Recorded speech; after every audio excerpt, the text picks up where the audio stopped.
Symphonic band. It is our second of two ensembles at the upper campus. That goofy little tune that you just heard is called The Burlesque by Dmitri Shostakovich, arranged by Lucien Caillé for, again, a piece not originally written for band, then translated into band. This comes from Shostakovich's Ninth Symphony. Shostakovich, known for writing tons and tons of symphonies, one of the greatest symphonic masters of the 20th century. At the forefront of music in the Soviet Union. There's a really interesting story behind this piece. If you want to look at that and all the other tunes as well, many of you have a QR code that you can look for, that you can use to look at the program notes. The symphony was written at the end of World War II, and being as famous of a composer as he was, the Communist Party of the USSR was anticipating this grand, heroic piece to commemorate their victory over the Germans, and instead he opened with this very quirky, almost sarcastic, very humorous piece, which actually got him into a lot of trouble with the Communist Party and led to a lot of the turmoil that Shostakovich would endure for the rest of his life. So I really think that it's important for all of these folks to experience a wide variety of music, which you'll hear more about later.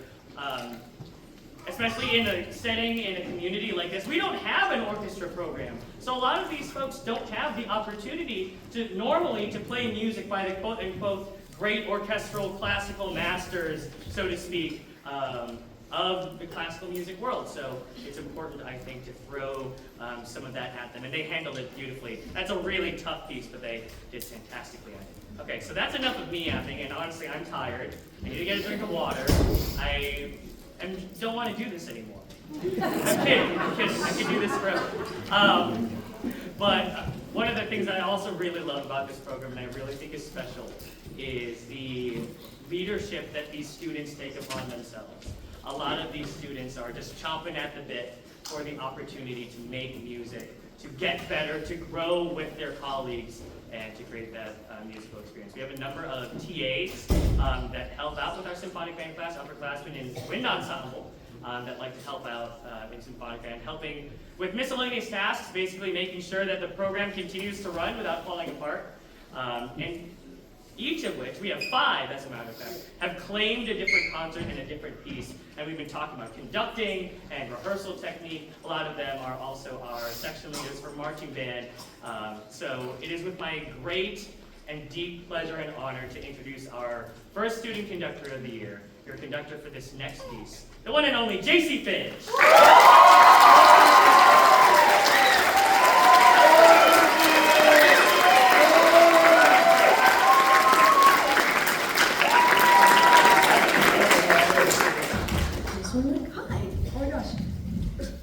Okay, hi, my name is JC Finch. I am a junior here at McHenry, and I play French horn in our wind ensemble.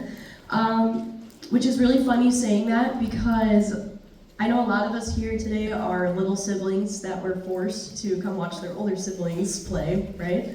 And I get that because I was once that little sibling. I had to go to all of my older sister's concerts and sit there and be like, oh my god, I was promised Culver's at the end of this. I just want my ice cream and I'm tired. I get it. So it's funny that I am up here conducting now in front of these really great students that work really hard to make really good music. And for all of you to be here and watch is, I just appreciate it a lot. And someone who made me appreciate music so much as a person and as a whole is my lesson teacher, Mr. Russ Henning. Yep, that's him over there.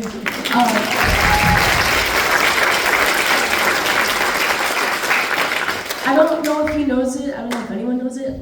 He's probably like one of my favorite people ever, and he's helped me grow so much as a person, and just to grow and love not only music but myself, and I just really appreciate him a lot. So another round of applause for Mr. Russ Henning.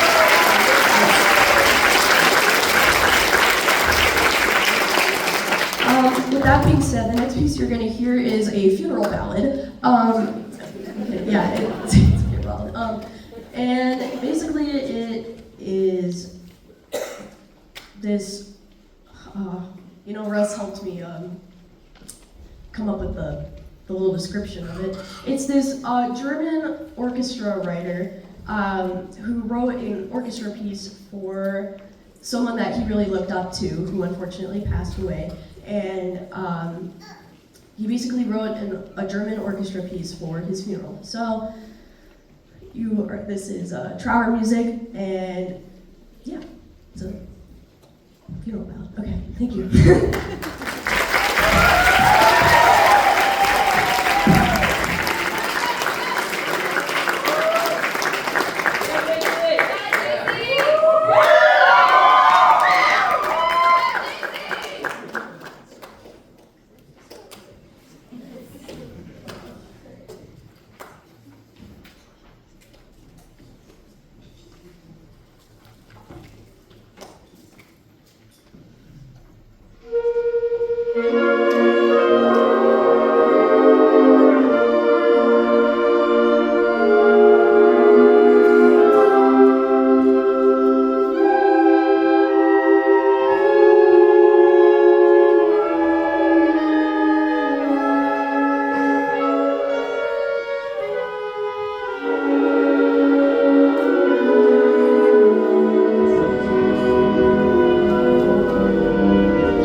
JC.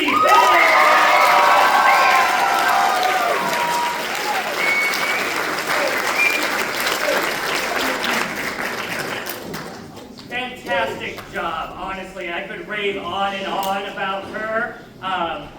You know, there's one thing about conducting where you can just wave your arms around and count to 4 and go in the cardinal directions, but she kept asking me, like, almost every day, what can I do better? How can I make this more musical? How can I make this look better, make this sound better?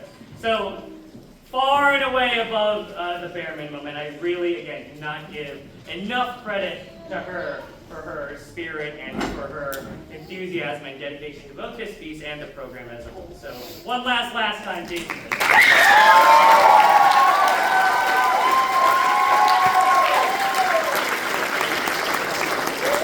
going to close this set with a piece that's, to be frank, very different. It is written for band for once, so that's crazy. This piece is called The Trumpet of Krakow by Robert Longfield. It depicts basically an old, not really legend, but maybe urban legend, so to speak, from Polish history, where basically the Huns, the Cossacks, are invading the town of Krakow in Poland. And as they approach, they have there's this trumpet player that's atop St. Mary's Cathedral in the outskirts of town, and he watches over the town and is responsible for sounding the alarm whenever any threats approach. So he sees the horde riding in on horseback, and he sounds the trumpet to warn the people that they must prepare and ready their defenses. And he keeps playing and he keeps playing until at the very end, as he's trying to warn these folks, he gets shot through the neck by an arrow and stops his playing midway through. This legend has grown into a tradition in that same town to this very day, where they will regularly have a trumpet player play at the bell tower of the cathedral, and he never plays the last note. He never plays the last note in honor of the player hundreds and hundreds of years ago that gave his life for the people he cared about. In our role of the hero / martyr today is the one and only Caden Scott, who's